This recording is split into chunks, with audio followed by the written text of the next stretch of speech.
Inabisuhan ng mga lokal na pamahalaan na samantalahin ang panahon para magpatupad ng preemptive evacuation bago pa man ang pagtama ng Bagyong Pipito.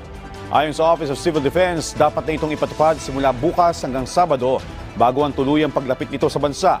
Sa initial na forecast ng Pag-asa, posibleng tahakin ng sentro ng bagyo ang Samar, Bicol Region at Metro Manila, pero maaari ding maapektuhan ang mga kalapit na lugar. Sa pagtaya ng DSWD, aabutin ng 18 milyong individual ang maaaring maapektuhan ng Bagyong Pipito. Nakahanda naman ang 1 milyong family food packs kung saan una nang ipinadala ang 20,000 dito para sa Bicol Region. While the national government is on top of the situation, we are emphasizing as well that LGU preparation is key to ensuring public safety against the threat of national hazards. As of now, wala namang problema sa pag-deliver ng ating mga food and non-food items.